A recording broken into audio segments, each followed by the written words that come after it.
ഹരി ഓം. 78ാമത്തെ സ്തുതി ഋതുകോപാഖ്യാനം. ഇത് ഭാഗവതത്തിൽ 10ാമത്തെ സ്കന്ധം 81ാമത്തെ അധ്യായം 33 മുതൽ 38 വരെ ശ്ലോകങ്ങൾ.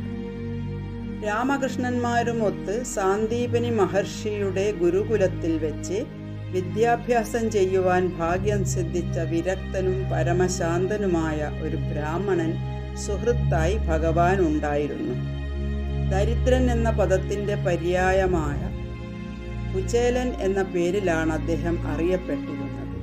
വിദ്യാഭ്യാസത്തിനു ശേഷം അദ്ദേഹം ഗൃഹസ്ഥാശ്രമം സ്വീകരിച്ചു. പതിവ്രതയായ പത്നിയും അദ്ദേഹത്തിന് അനുകൂലയായിരുന്നു. ഗൃഹസ്ഥാശ്രമിയായ ആ ബ്രാഹ്മണൻ കയ്യിൽ കിട്ടുന്നത് കൊണ്ട് മാത്രം കഴിഞ്ഞുകൂടി. വിശന്ന് തളർന്ന ബ്രാഹ്മണ പത്നി ഒരു ദിവസം പട്ടിണി മൂലം മെലിഞ്ഞുണങ്ങിയ ഭർത്താവിനോട് പറഞ്ഞു, ബ്രഹ്മൻ, ദ്വാരകയിൽ വസിക്കുന്ന കൃഷ്ണൻ അങ്ങയുടെ സഖാവാണല്ലോ.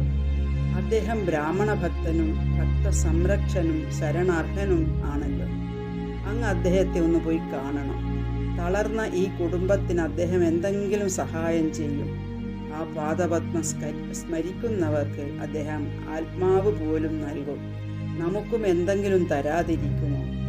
ഭാര്യ ഇങ്ങനെ പല പ്രാവശ്യം പറഞ്ഞപ്പോൾ പുണ്യശ്ലോകനായ ഭഗവാന്റെ ദർശനം തന്നെ പരമലാഭമെന്ന് കരുതി പോകാനുറച്ചു. ഭഗവാന് കാഴ്ചവെക്കുവാൻ വല്ലതും ഉണ്ടെങ്കിൽ തരിക എന്ന് ഭാര്യയോട് പറഞ്ഞു. ഇത് കേട്ട് അവൾ ഓടി നടന്ന് ബ്രാഹ്മണരോട് യാചിച്ച് കിട്ടിയ 4 പിടി അവിൽ ഒരു തുണിയിൽ കെട്ടി കാഴ്ചദ്രവ്യമായി ഭർത്താവിൻ്റെ കയ്യിൽ കൊടുത്തു. ആ ബ്രാഹ്മണൻ കിഴിയുമെടുത്ത് നാരായണ നാമവും ജപിച്ച് ദ്വാരകയിലേക്ക് പുറപ്പെട്ടു. ഭഗവത് ഭക്തിയിൽ മുഴുകി സമയം പോയതും വഴി നടന്നതും ഒന്നും അറിഞ്ഞില്ല. കുചേലൻ ദ്വാരകയിലെത്തി. 16,000 ഭഗവത് പത്നിമാർ താമസിക്കുന്ന ഗൃഹങ്ങളുടെ മധ്യത്തിലുള്ള ലക്ഷ്മി ഗൃഹത്തിൽ ചെന്നു കയറി. 7ാം മാളികയിൽ പ്രിയയുടെ മഞ്ചത്തിലിരിക്കുന്ന ഭഗവാൻ തൻ്റെ തോഴനെ ദൂരെ നിന്ന് വരുന്നത് കണ്ടെഴുന്നേറ്റോടിയെത്തി 2 കൈകൊണ്ടും കെട്ടിപ്പിടിച്ചു. ബ്രാഹ്മണന്റെ അംഗസംഗത്താൽ നിർവൃതനായ ഹരി കണ്ണുനീർ പൊഴിച്ചു. മഞ്ചത്തിലിരുത്തി കാൽ കഴുകി പാദതീർത്ഥം ശിരസിൽ തളിച്ചു. കുചേലനെ ചന്ദനം, കുങ്കുമം, ഗോരോചനം ഇവ ചേർന്ന് കുറിക്കൂട്ട് ചാർത്തിച്ചു. ധൂപദീപങ്ങളാൽ ആരാധിച്ച് താമ്പൂലം സമർപ്പിച്ചു. പിന്നെ ഭഗവാൻ സ്വാഗതം പറഞ്ഞു. ലക്ഷ്മീദേവി ചാമരം വീശി. ഇതെല്ലാം കണ്ട് അന്തഃപുര ജനങ്ങൾ ആശ്ചര്യപ്പെട്ടു. ഭഗവാൻ എല്ലാവരും കേൾക്കെ ഗുരുകുലത്തിൽ വസിക്കുന്ന കാലത്തെ കഥകൾ പറഞ്ഞു. പിന്നെ സസന്തോഷം ചിരിച്ചുകൊണ്ട് കുചേലനോട് ചോദിച്ചു, ബ്രഹ്മൻ, സമ്മാനമായി എനിക്കെന്തെങ്കിലും ഗൃഹത്തിൽ നിന്ന് കൊണ്ടുവന്നിട്ടുണ്ടോ? ഭക്തന്മാർ ഭക്തിപൂർവ്വം നൽകുന്ന എത്ര നിസ്സാര വസ്തുവും എനിക്ക് വളരെ ഇഷ്ടപ്പെട്ടതാകുന്നു. ഭക്തിവിഹീനൻ വളരെയേറെ തന്നാലും എൻ്റെ പ്രസാദം ലഭിക്കില്ല.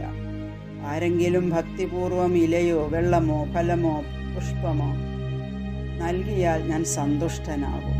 ഇങ്ങനെ കൃഷ്ണൻ ചോദിച്ചിട്ടും നാണിച്ച് തലതാഴ്ത്തിയിരുന്നതല്ലാതെ അവിൽപ്പുതി എടുത്തു നൽകിയില്ല. ധനേച്ഛയോടെയല്ല ഈ ബ്രാഹ്മണൻ തന്നെ ഭജിക്കുന്നതെന്നും ഭാര്യയുടെ നിർബന്ധം മൂലമാണ് ഇവിടെ വന്നതെന്നും അറിയുന്ന കൃഷ്ണൻ ദേവന്മാർക്കും ലഭിക്കാത്തത്ര സമ്പത്തുകൾ ഈ വിപ്രനു കൊടുക്കുന്നുണ്ടെന്ന് നിശ്ചയിച്ച്, ഇതെന്താണ്, ഇങ്ങോട്ട് തരൂ എന്ന് പറഞ്ഞ് കൃഷ്ണൻ അവിൽപ്പൊതി ബലമായി പിടിച്ചു വാങ്ങി. ഇതെനിക്കിഷ്ടമുള്ളതാണല്ലോ, പിന്നെ തരാൻ എന്താ മടിച്ചത്? ഒരു പിടി അവിൽ അതിൽ നിന്ന് വാരി വായിലിട്ടു. ഭഗവാൻ 2ാമതും വാരാൻ തുടങ്ങവേ അടുത്തു നിന്നിരുന്ന രുക്മിണീദേവി ഭർതൃകരത്തിൽ പിടിച്ചു പറഞ്ഞു, പരമാത്മൻ, ഈ ഭക്താഗ്രഗണ്യന്റെ ഐശ്വര്യത്തിന് ഇത്രയും മതി. ആ രാത്രി കുചേലൻ ദേവലോകത്ത് വസിക്കുന്നതുപോലെ സുഖമായിട്ട് അവിടെ വസിച്ചു. പിറ്റേന്ന് കാലത്ത് കൃഷ്ണനോട് യാത്ര പറഞ്ഞ് സ്വന്തം ഗൃഹത്തിലേക്ക് തിരിച്ചു. കുറേ ദൂരത്തോളം ഭഗവാനും കൂടെ വന്നു. പിന്നെ തനിക്ക് കിട്ടിയ സ്നേഹവും തന്നെ 2 കൈകൊണ്ടും പുണർന്നതും ഓർത്ത് ധനം മൂലം മതിച്ച് കരുണാനിധിയായ ഭഗവാനെ സ്മരിക്കയില്ലെന്ന് വിചാരിച്ചായിരിക്കണം ആ കൃപാനിധി ഒന്നും തരാഞ്ഞത്. ഇങ്ങനെയെല്ലാം ചിന്തിച്ച് നടക്കുമ്പോൾ ഉദ്യാനവും സരസ്സും എല്ലാം ചേർന്ന മണിമാളിക കണ്ടു. ഇതാരുടേത് എന്ന് ചിന്തിക്കുമ്പോഴേക്കും ദേവസമാനരായ സ്ത്രീകളും പുരുഷന്മാരും ചേർന്ന് തന്നെ സ്വീകരിച്ചു. ഭർത്താവ് വന്നെന്ന് കേട്ട് ലക്ഷ്മി സമാനയായ വേഷം ധരിച്ച് വീട്ടിൽ നിന്ന് വന്ന് കണ്ണടച്ചു നിന്ന് കുചേലപത്നി ഭർത്താവിനെ മനസ്സാൽ പുണർന്ന് പാദത്തിൽ നമസ്കരിച്ചു. ദാസികളുടെ നടുക്ക് ദേവിയെപ്പോലെ വിളങ്ങുന്ന ഭാര്യയെ കണ്ട് കുചേലൻ വിസ്മയിച്ചു. അവിടെയുള്ള ഐശ്വര്യ സമൃദ്ധി കണ്ട് കുചേലൻ സമസ്ത വിഭൂതിയുമൊത്ത ഭഗവാന്റെ കൃപാകടാക്ഷം തന്നെ ഇത് എന്ന് നിശ്ചയിച്ചു.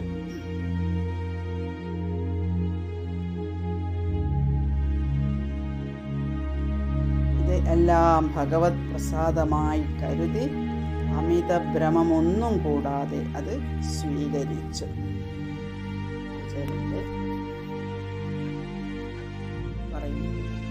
നൂനം വദൈ തന്മമ ദുർഭഗസ്യ ശശ്വദരിദ്രസ്യ സമൃദ്ധിഹേതുഃ മഹാവിഭൂതേരവലോകതോന്യോ നൈവോപപദ്യേത യദുത്തമസ്യ നന്വബ്രുവാണോ ദിശസേ സമക്ഷം യാജിഷ്ണവേ ഭൂര്യവിഭൂരിഭോജഃ പർജന്യവത്ത സ്വയമീക്ഷമാണോ ദാശാർഹകാണാമൃഷഭഃ സഖാമേ കിഞ്ചിത് കരോത്യുർവപി സ്വദത്തം സുഹൃത്കൃതം ഫൽഗ്വവിഭൂരികാരി മയോപനീതാം പൃഥുകൈകമുഷ്ടിം പ്രത്യഗ്രഹീത് പ്രീതിയുതോ മഹാത്മാ തസ്യൈവ മേ സൗഹൃദസഖ്യമൈത്രീ ദാസ്യം പുനർജന്മനി ജന്മനി സ്യാത് മഹാനുഭാവേന ഗുണാലയേന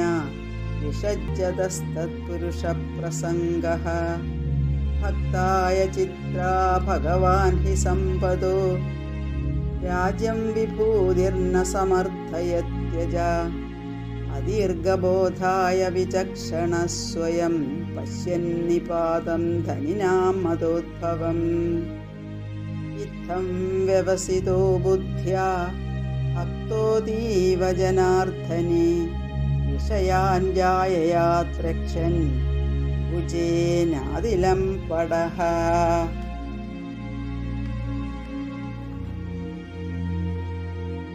പിന്നെ ഭഗവത് ശ്രവണ കീർത്തനങ്ങളിൽ നിരന്തരം ലയിച്ചു. തനിക്ക് ഭഗവാനിൽ പരമഭക്തിയും സൗഹാർദ്ദം, സഖ്യം, മൈത്രി, ദാസ്യം എന്നിവയും ഭഗവാന്റെ പാദഭക്തന്മാരുടെ സംഗമവും ജന്മം തോറും ഉണ്ടാകട്ടെ എന്ന് പ്രാർത്ഥിച്ച് ആ മഹാത്മാവ് ജന്മസാഫല്യം നേടി ഭഗവത് പദം പ്രാപിച്ചു. ഈ ബ്രാഹ്മണന്റെ കഥ ശ്രവിക്കുന്നവൻ കർമ്മബന്ധങ്ങളിൽ നിന്ന് മോചിതനാകും. ഓം നമോ ഭഗവതേ വാസുദേവായ.